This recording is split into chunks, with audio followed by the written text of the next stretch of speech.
Welcome to The Short Score, your weekly update of roping news from around the industry, where you can find the latest on the sport from the pro rodeo ranks to the jackpot world. I'm Taylor Vollen, and I'm your host.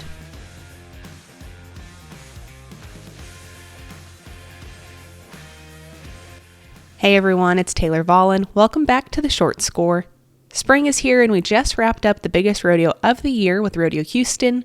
If you're new here, Houston pays $50,000 to the champs, and this year a new team took the win. Yeahquo and Hawkins, like I said, just started roping together in 2024, and on Sunday, March 17th, they won Rodeo Houston with a 4.8 second run in the four-man championship shootout. They took home $50,000 for the win, but if you include their Super Series and the semifinals, all in Houston, they won $54,375 a man. Now, this is both JC and Buddy's first time to win Houston, as well as JC's first time to ever even rope in Houston, which I think makes the win so much cooler. They're also now number 1 in the world standings, and they join me on this episode of The Short Score presented by Purina to talk about their win.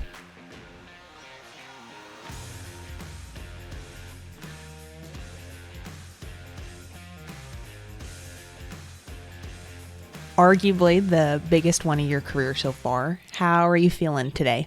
This is awesome. I didn't let it change anything. I guess I got back here and got back to work, trying to build my place over here. So just gotta keep staying busy, I guess. Has it sunk in at all though that you just won Houston? Oh, I don't think so. As soon as I roped over there, Buds grabbed our saddles, and I went and grabbed my horse and put him in the trailer, got the truck, and drove to Stephenville. Right.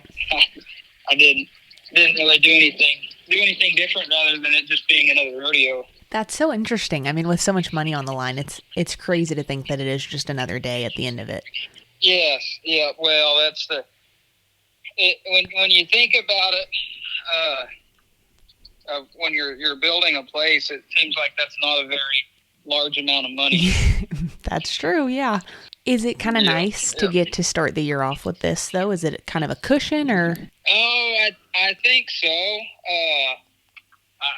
But there's so far to go still. There's still so much left to do. It's kind of, I've never been in this position before in anything in my life, being ahead of the race. So just seems like it's going to help, obviously, because it's got me to just about the same amount of money won this year so far after 8 rodeos as it did last year. We went to 75 and won 66,000. I've been to 8 rodeos this year, and I've got 65,000 won. How did you and Buddy get teamed up? Like, what's the story behind that? I don't know. We've roped off and on whenever he's needed a 17-point run. He's a 10. I'm a 7+. Yeah. So it's worked good. Every now and then we rope about once or twice a year. And then when I heard that he wasn't roping, I had already kind of told myself I was going to do something different and move down to Stephenville and probably get a new partner. I wasn't sure. Whenever I found out that him and Andy weren't going to rope, I just called him and I was like, hey, I don't have a partner at the jackpots, and I'm going to assume you don't since you guys just quit roping. I said, why don't we just rope at the jackpots and then see where that goes? And then we just kind of decided right there before the finals that we were going to rope together for the year. Do you, and I asked him the same question because I feel like you guys are kind of in, from the outside looking in, relatively similar boats. Do you think there's been any adjustments you've had to make yourself going from roping with your brother for so long to a new partner? I don't know. I just try to I try not to change too much. I try to just keep it as simple as I can, just to head the steer and turn the steer and leave it up to them to finish the run. So kind of if I was roping with my brother at Houston, I would have done the same exact thing as I did for Buddy. So that's fair. Yeah. As far as making runs and stuff, I don't think I've changed really anything. Mm-hmm. Maybe I've started catching more. I think I lacked in that when I roped with my brother. I don't think I caught enough steers for us as a team. Mm-hmm. and turned him enough steers for us to do as good as we can. But I think I've got better at catching more steers than I was 6 months ago, 4 or 5 months ago. Right. Well, let's get into kind of the nitty-gritty of Houston, I guess. Walk me through your runs. I know there's a lot of them, but Yeah. So I wasn't gonna ride my sorrel horse that I rode everywhere there. I was gonna ride the Blue Roan that I have, and so I rode him the first round. I missed my first steer. I rode him the second round. We caught our steer. We weren't as fast as we necessarily could have been, but we placed on that steer. And then our third steer, we had to win first or second, and neither one of us loved the steer or the guys that ran him before us. Really? So that was nobody really loved that steer, and I still don't. I think I love him now, but I didn't whenever I found out I had him drawn. So we run that steer, had to win first or second to make it back. We win first. We were 4-5, and then so we made it back out, and we were last out in that set, so we knew exactly what we had to be. Mm-hmm. Well, then we go back for the semifinals. We draw the same exact steer, and we were last out again. Yeah. And so we run that steer twice. We were exactly what we needed to be on him both times we ran him. And same position both times. Like we needed to win whatever it was we needed to win, and we just caught him on how we needed to catch him. Tell me a little bit about last night's run. Buddy and I were talking about it back there, and he was like, I think we could just do whatever we need to do. He said he thought that if we needed to go B6, we could go B6, and if we needed to go B4, we could try to B4. And when we knew that steer was supposed to be pretty dang good, and I get him, and I said, all right, buds, I'll just be riding to the left and just be expecting him to come to the left. Like, I've been wanting a straight steer there every time. We never got a straight steer, and we knew he was straight, so I hit the barrier, and I'm riding left, and the steer's running right, and I kind of got nervous when I let go of my rope. And it went on, and Buddy did an amazing job of finishing the run, so that was awesome. Yeah. I know you kind of already touched on it, but your first time sitting in the driver's seat? Never been in the driver's seat in anything. Yeah. Other than when I'm rodeoing, I was always the driver. My brother was always the sleeper. But I know, I mean, you can't slow down. It's so early in the year, and I know you already kind of talked on that, but what is kind of the game plan from here on out? I don't know. I think I'm not going to let it change my mindset of rodeoing and roping or anything. I'm just gonna keep trying to get as much money out of every steer that I can. So, if that's going to, we're going to Waxahachie next week, and it's co-approved with our circuit, and I don't think it adds very much money, but I mean, I'm still gonna try to go and win the rodeo. Right. Go as fast as I can. I think that's my strong suit. Seems to be, well, if I stay aggressive every time rather than not being aggressive, I do better. Is this kind of a bucket list win for you? I mean, I feel like that's an obvious answer, but I don't know. I've never watched rodeo. I still don't hardly even watch it. I know everybody watches it nowadays, but I go to 75 rodeos a year, and I go to one every week, it seems like, and I don't just watch them or anything like that, but I remember the first time I ever saw a run in Houston was 3 years ago, maybe. Really? When maybe it was 2 years ago. My dad was showing me a video on how I needed to face my horse better, and he showed me a video of Derek Begay riding Mexican over there. It just faced so fast, and I'm like, "What rodeo is that?" He's like, "That's Houston." How funny! And I said, "Well, I guess I need to pay more attention to rodeo." So I don't. I never knew what kind of major Houston was. Yeah. Well, that's interesting. So was this your first year open at Houston, or did you get in last year? This was my first time to rope at Houston. I did the only ones we got to go to last year that were had a cap was Fort Worth and Austin. Gotcha. That makes it even crazier. Kind of a cooler storyline too. I mean, your first year at Houston, new partnership. you win Houston. That was kind of that. Buddy said it yesterday in the interview in the arena. He said, I think if I can remember this right, he said that out of the 12 times he's been, he hasn't ever made the Final Four. He was telling me, since I never even went and watched any clips of it, like the only run I'd ever seen at Houston was that one video of my dad telling me I needed to face my horse builder. and so he was like, I think the guys that win that rodeo every year are kind of,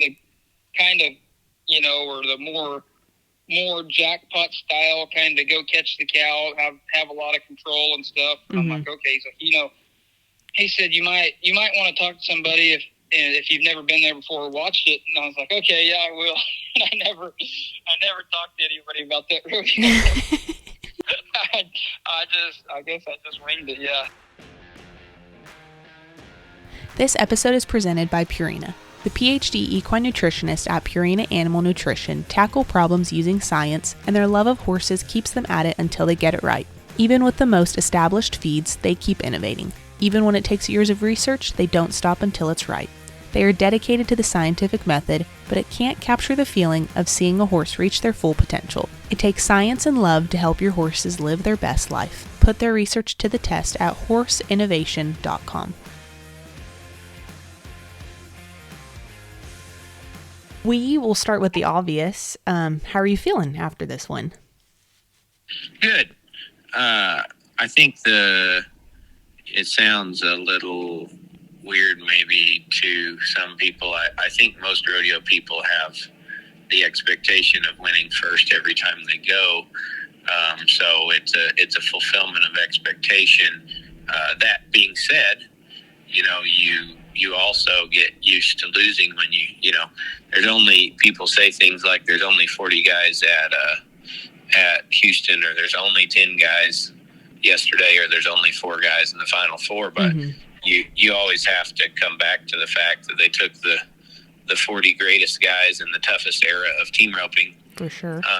And then the 10 guys that performed the best out of those 40 showed up yesterday. And so that's the main thing is, to not underestimate, just like when we run our last one, even if it goes no time, obviously I have a lot of confidence in Andrew after a long partnership, but we were going to try to make that type of a run, even if it went no time before us, because there's such a big gap between the 20,000 and 50,000 for the year. And not that 20,000 doesn't matter, because that's a monster day.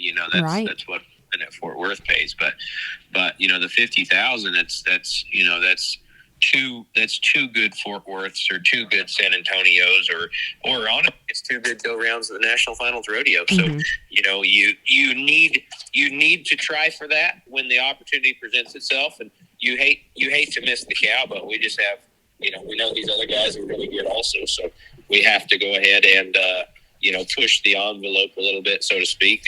And then with it being, 5-4, 5-2 right in front of us, there was no concern for the, there was no concern for laying down, because it's like a 5-5 is worth at most 10,000, and a miss is worth 5,500 right here. So we have to go ahead and try. Mm-hmm. Now, you've never won Houston before, right? This is the first time? Yep. Yeah, first time I've actually been in the Final Four.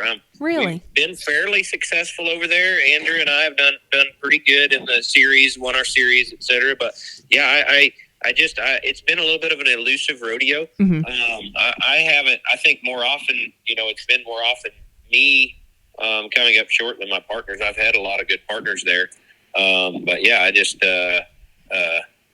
didn't finish the course often enough. Gotcha. Can you even, and this I feel like is silly, but what does a moment like that feel like? Because I'm sure this is one of those, it's a bucket list win, I would imagine. Yeah, I think it is for everybody. The best analogy I could give on it, and this is going to be subjective, because I've had some major wins, and that was like I told JC, what I encouraged him was to soak soak it up a little bit. And the point I'm getting to on that is what I will say, it's a very unique, it's a unique feeling, but you're not aware of the implications, up front. You're like, Yeah. 50 grand, that's awesome. Rodeo Houston buckle, the only one they gave away this year in the healing. That's awesome.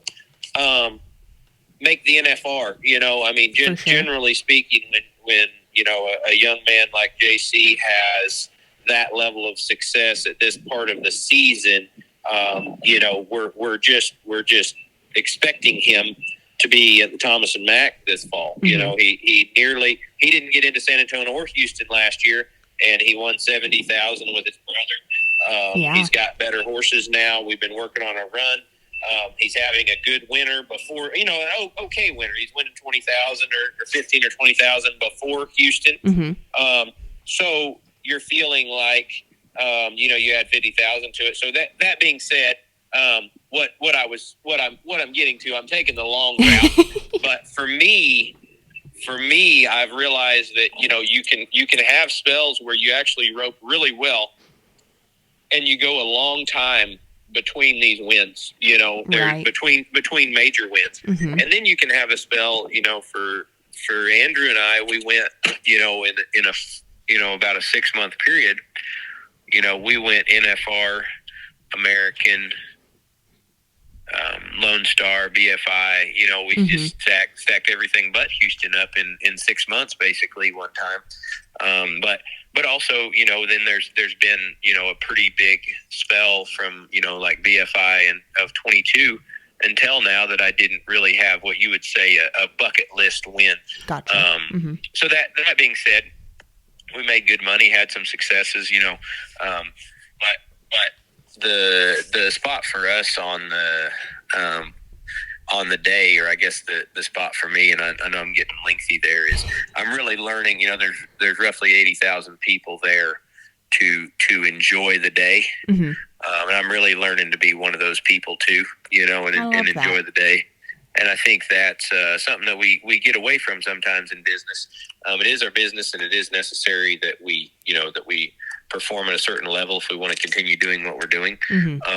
But also, go ahead and look up in the stands and kind of let it soak in, because I've watched the interviews with I think it's the only time I've really seen Corey Petz get excited about anything when he won Houston. But I've watched the interviews with a lot of guys over the years, and it is a special. And to be honest, I was kind of surprised I didn't cry about it. I thought I'd probably cry. We've really been working on our partnership, and Andrew and I had a good partnership, lasted a long time. Mm-hmm. We were really, honestly, I didn't want it to end. Like I was kind of hopeful that we could go on and get some championships together. But he was ready to do something else. And so then looking, to a new guy, and, I had more than one phone call about roping this year. Mm-hmm. And several guys on my heart that, my wife and I talked about and prayed about, but, JC being the one that we thought was right, not that he had the most accolades or qualifications or whatever, but we thought it was the right guy. And then to win the biggest, best check of the regular season, rodeo-wise, that's huge. And, the American gives $100,000 last weekend, and I probably should have won that too. But that being said, that 100 just kind of comes and goes. It doesn't count for the standings. That's fair, yeah. This 50,000 here could very well be the difference in a gold buckle for us. And ultimately, when I signed up with JC, that was really from a business mindset. Mm-hmm. The World Championship was the reason I signed up with him over some of the other options. Was I truly felt like he was going to be a world title contender. And I really thought it would take 2 years, to be honest. Like I'm not saying I thought it would take 2 years to get a championship. Mm-hmm. I thought it'd take 2 years for our run to really come together right. in a way that we were battling. And here again, Driggers and Junior goes the other way over there. We're duking it out. It's the deal is I'm not putting us on any pedestal. I'm just saying my expectation there. Truly, I think I have a good perspective on the implications of success there. Yeah. And it's really big, and it lasts. It'll last his career. And to be honest, I've been there. I think I've been there 10 times at least, maybe 12, and I've never won the rodeo. And you could go your whole career and not do it. One of the guys that congratulated me first thing this morning is a neighbor over here, Jack Roddy, longtime Hall of Famer, California. Yeah. And Jack never won Houston. Really? And I was like, go ahead, Jack, rub it in. Tell me how many times you won it. He's like, no, I never did. And he's won almost everything else there is to win, Hall of Famer, et cetera, et cetera. But I was like, well, shoot, I'm going to have to show this buckle off to you then, because I got nothing to show off to him. Multiple world championship. He's got the good gold buckles, back when when they were better than they are now. Yeah. That's but anyway, funny. super special, and something we can tell the kids about. How cool. I love that. That's really neat. If I can ask, do you feel like you have had to make any adjustments since you started roping with JC, just since you were with Andrew for so long? Oh yeah, everything. It's a huge. It's very. I guess in terms of surgery, it's been a very invasive process for me. Everything about team roping to me. Everything about team roping, and I've learned that I'm the weird guy, and that's fine. I'm cool with it. But everything about team roping for me is about the team chemistry, and to be honest, from what I've found, I am strange, like what most guys look at, and what most guys look at is how they like to make the run. Mm-hmm. What most guys look at, it seems, is how they like to make the run, and they try to find someone else who, when they make the run, they like it to be the same, if that makes sense. And and not picking on anybody. I think that's just kind of the traditional way. Is here's how I team rope, and I'm going to find a partner who is either strong in the areas I'm weak, or sometimes, like Andrew and I, we spoke about it even to the point that, like, our dysfunction coexisted well sometimes. Mm-hmm. He had a wild runoff horse that only went straight and left fast. I had a wild runoff horse that intimidated cows, and so that being said, with JC, we got together, and one of the encouraging things, when JC and I first talked about it, I'm like, hey, let's just get together and rope. And to be honest, I've almost twice his senior. I mean, the good thing about it, I joked a while back to pick on one of my buddies. I'm actually buddied with Tanner and Patrick at Logan. We're not a buddy team for the year, just at Logandale. But my point being, I was joking a while back, and I was like, my goal is to rope good enough that they talk about how good we've been roping, and not how much older than my partner I am. Tanner, I feel like it's like Patrick's not even that old, guys. He's probably healthier than Tanner. They're just constantly like a 42-year-old header, a 42-year-old heeler, and a 23-year-old header. But anyway, my point being, I obviously there's an age gap there, and I really until I spent more time with JC, I didn't know where his identity and his maturity was at, but he showed up, and I think ultimately that's the difference in a lot of guys who talked about roping or whatever. And I said, yeah, let's get together, let's practice, let's do whatever. And they didn't show up. They didn't come to my house. They didn't invite me to their house. And so we didn't get to rope. And so when I did rope with JC, his talent is undeniable. He's dripping with talent. He's got a lot of identity for a young guy. But everything, truly, him and Andrew have almost perfect form, but it's unique to them. Two guys with a great swing of a baseball bat or a golf club, unique. But I really had to go in and reset everything in my mind. Right down to the run yesterday, there's a knee-jerk reaction in the four-teamer yesterday to win the rodeo. There's a knee-jerk reaction because Andrew and all the success we had, never ever in all of our wins did we do it on a steer stepping right. Right. It never happened, not one time. But that being said, and I'm not saying he's never won anything, I'm saying as a team, I made sure we never had a high pressure run with a steer stepping right. And it never happened in all the years. And I mean, I let one fade right at the NFR, and it was almost devastating, but we caught the cow placed in the round. But, at all the other deals, the last night of the NFR, all we have to do is catch the cow for 50 grand, and I haze him hard left because that's where our run is good. And so JC, I had to go in and reset. So like for 2 months after the NFR, I never got on X. I wanted to ride him. I just didn't feel like he was the horse for us yet. My wife rode him about every day, and she rehabbed him. It's really brought him down from being really offensive with cows. Gotcha. It's got him better to where we were able to make the run we made yesterday. And that whole rodeo, JC wanted a steer to go straight or take a step right. And every time we had either one that wanted to go left or I overhazed, one of the two. But we kept going on to the left, and he kept catching them for me. But yeah, there's a lot of factors that play in there. But I'll do anything for the team, with regards to whatever it's going to take. And I think that's a little bit unique. And I don't know, honestly, if both team members should be that way. It might take a little bit of one guy thinking one way and another guy thinking another for the blend to work good. Not picking on no one else, just experience. Right. But yeah, I've adjusted the way I score, the way I leave the box, the position I ride going down the arena, the way I haze the cow, the position I ride coming across the arena, my my slack and my dally.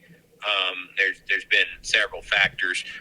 Mainly, I've left my rope alone because I feel confident that if I can maneuver my horse right, I'm able to rope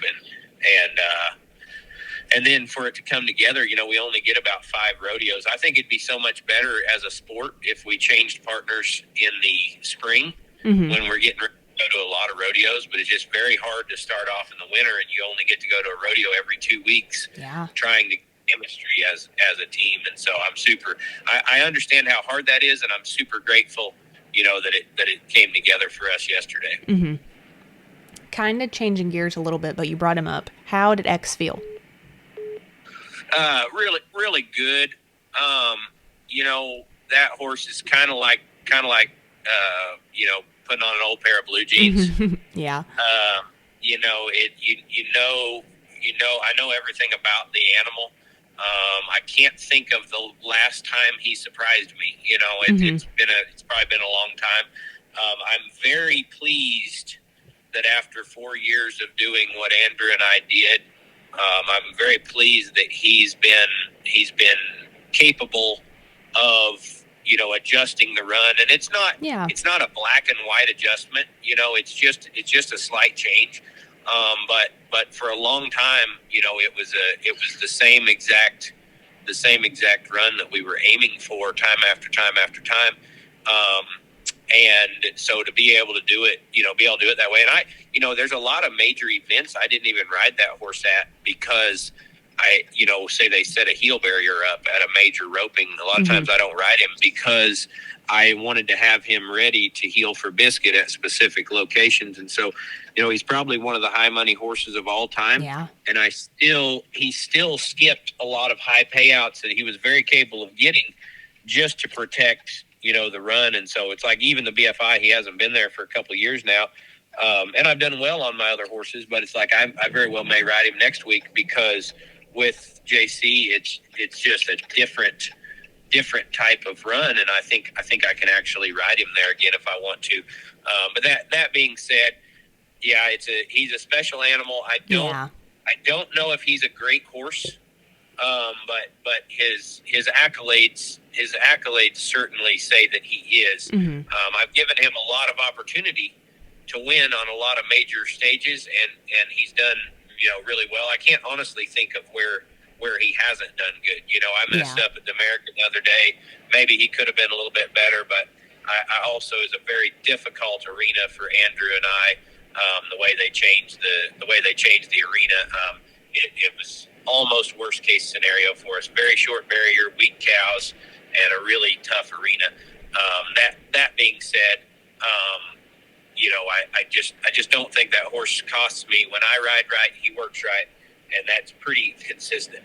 Right. Walk me through some of your runs from Houston. Kind of break them down for me if you don't mind. Well, we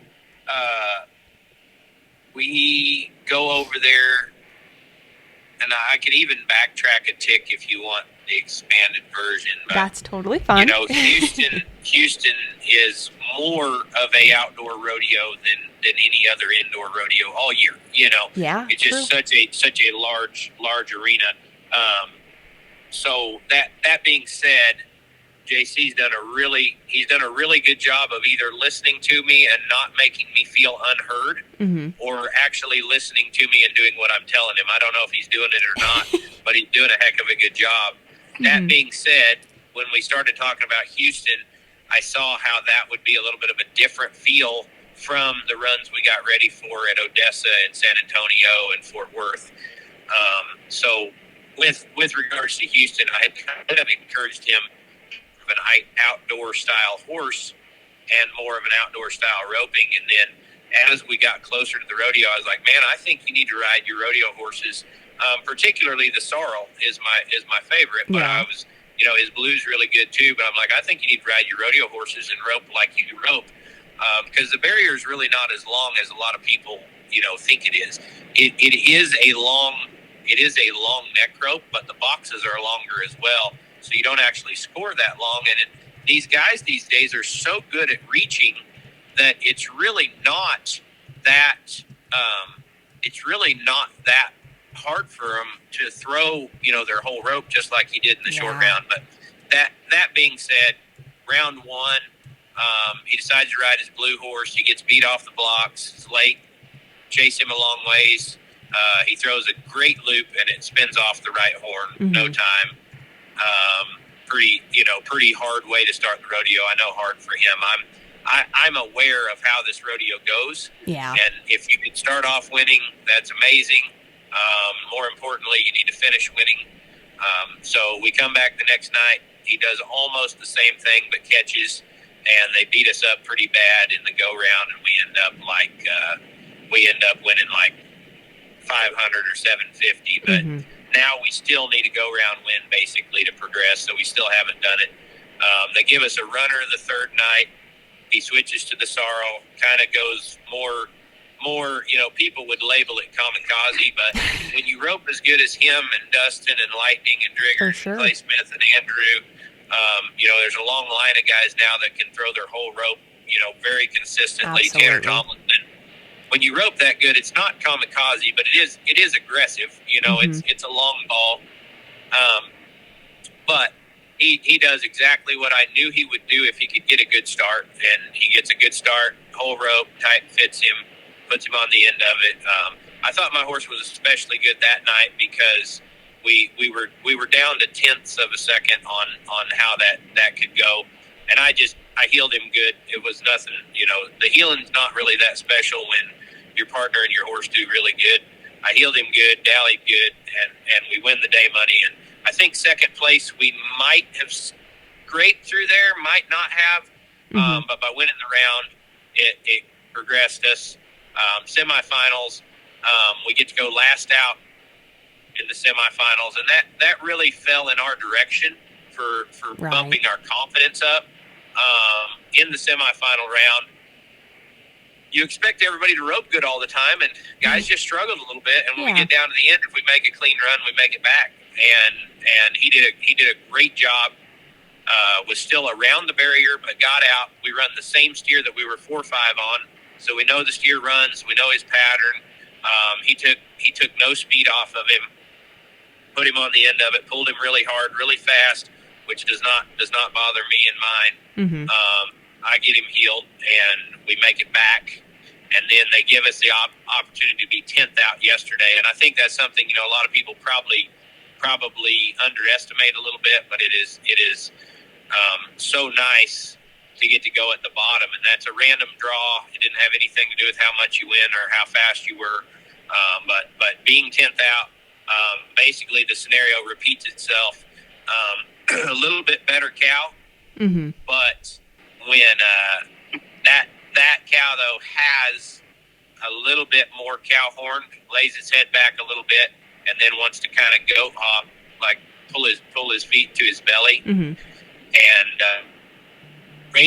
great animal to be really aggressive on, a little bit intimidating to be really conservative on in the hitting. And I thought that was where we really won the rodeo. Was all we need to do is catch here. We make a nice 6-second run, but my guy hit the horn so hard. I think if you can pull the video file, you'll see an audio spike. And I was really proud of him. He maxes the horns all the time, but that was an easy steer to just throw it up in the air and try to catch the cow any legal, and it could have came off and been devastating to the weekend. But he smoked the horns, put him on the end of it good, made the heeling easy, I thought. And then final four, they give us one that there's been some great runs made on that black steer already, and that was the best, slowest cow we've had the whole rodeo. And to bring that one back for our team straight away, it gave me a lot of confidence. And we talked about the two scenarios. Maybe there's two good runs in front of us, and we have to be aggressive, which is no thinking. Right. Maybe good teams have bad luck, and all we're going to need to do is catch for 20,000. But we kind of leaned into the 50,000 and planned on doing it. I took off soft just like I planned. Was just going to be around the steer, and he takes a step right into me. Yeah.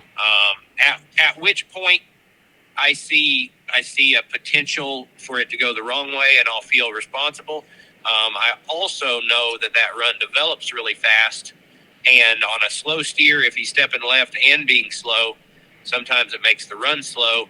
A slow steer stepping right, a lot of times the run's fast, and that was just kind of how it went. I was a little close to the steer. I thought I heeled him fine. Not a great shot, not a great loop, but sometimes your not best loops go up over the hips like it did there. And then I thought a good finish, and to be honest with you, I thought we could have been a little faster than 4.8, but it was enough for the lead. And then I expected Andrew and Tanner to beat us, and they didn't. But that's just when you go fourth out in the 4-man and the first three catch, just seemed like their steer, maybe got beat off the blocks a little bit, and then safe at the barrier, and makes it tough when the steer gets just a little bit of daylight, and then he ran a lot faster than I think they anticipated, and still make a great run. That's what's wild is 5-4 wins fourth, and then the round before that a 5-4 would have won first. So just the way it goes sometimes. But I thought great roping by those guys, and we were just fortunate that it went our direction. For sure. So you guys are number one in the standings now, but it doesn't mean you can back off. What does kind of the rest of the year look like from here on out? I think the big thing, it looks like I've got, my best horse right now, if you will. I like to say they're all good, but X is 18. I'm twice that old. We are able to, maybe take an account of where we're at for the year, the season of my life, the season of my horse's life. Also, like I said, when I broke with JC, I think he's got the tools to be a world champ, and Caleb and Junior are not going to lay down and let us win the championship. Jake Long and if it changes just a little bit, Jake Long would have broke 100,000 yesterday. Yeah. Those guys are high call back at Austin. We've already missed up on 2. There's a lot of season ahead of us. I have been learning that in maturity, you don't let successes and failures, dictate your life. But I do think you should leverage success and failure, but leverage both of those to your advantage. And so at this particular spot, we are going to be able to put a little bit more focus. I still do a lot of the entering and scheduling for us. We are going to be able to put a little bit more of our focus toward things like the circuit, seasoning other horses, or getting chemistry. We've got some mature horses that don't necessarily need season, but we do need to get chemistry with them. So we can look at maybe officialing a few rodeos that weren't necessarily the top 80 rodeos of the year, but they're along the route that we're already running, to go to top end rodeos and go ahead and stretch a little bit of that. So we're taking a few steps in that direction. I do believe you win the world championship at the major rodeos and the national finals. I don't think you win the world championship at the rodeos that pay $3,500. Now that being said, you can win or lose it by $30,000 at the end of the year, but for the most part, you chalk it up to big wins. So I think that the spot that's giving us right now, we're in exactly the position that we hope to be in at this time of the year. Mm-hmm. And so if we had a good plan going into the year, we don't need to change anything, and that's kind of what we're sticking with. Had we have kind of had less success, maybe we would be altering our schedule in a way that we thought would be more beneficial for to try to catch up on points, if you will. But we've already skipped quite a few trying to have ourselves prepared for the big ones. We didn't go to the Patriot Roping the other day because it would have been a little bit difficult to get to Houston in our particular set. We skipped Tucson and the Survey and a few events out there that we didn't think were exactly the best for our style. We didn't go to Rapid City this winter so that we would be more prepared for Fort Worth and the Clay Logan Roping and some events like that. So that being said, we've already been to and skipped a few to set ourselves up for this. A lot of years I've had a great schedule and I haven't had unbelievable success at the events too. But I have learned that it's a long race. This isn't just a sprint, but it's a marathon, and so we're very happy with the first part of our marathon, and we're practicing and getting ready for the rest of the year. Awesome. You wanted to add? I always like on establishments like Rodeo Houston. I know there's a lot of people that are able to benefit from that, but I always like to say thanks to that group, that committee. Every event has a sponsor down there, and I know we bring a lot of value to their town, a lot of business, but also we truly out of the goodness of our hearts, we wouldn't be able to be there. We would be somewhere else trying to feed our kids if they didn't have that rodeo. So I'm very grateful. The ground's been inconsistent over the years. I thought this year, especially for the team ropers, it was really consistent. And it's a good production. But they really have the contestants in mind. There's improvements to be made at every venue and every event across the country. But I'm really grateful that the people that work year round to set that up for us. There's only a few of those opportunities each year, and it's great. It's great when you capitalize and you win the 50, 60,000. But even Andrew and I were sitting and visiting yesterday. I think he got out of there with 15,000, and he's going to be the fourth high money winner. There's so many teams getting out of there with 5,000 or 6,000 a man, and that's a month worth of expenses out here rodeoing. And it's official points, but it's also the opportunity, just essentially stay on the same path. Not that I don't have to rope better and ride better and get better horses. Really set your life up. A lot of the small wins along the way, they are great for bill pay. But these deals are how you're able to pay off your trucks, trailers, your place, buy better horses, send your kids to college if you so choose. So those are nice opportunities for us. Absolutely, yeah.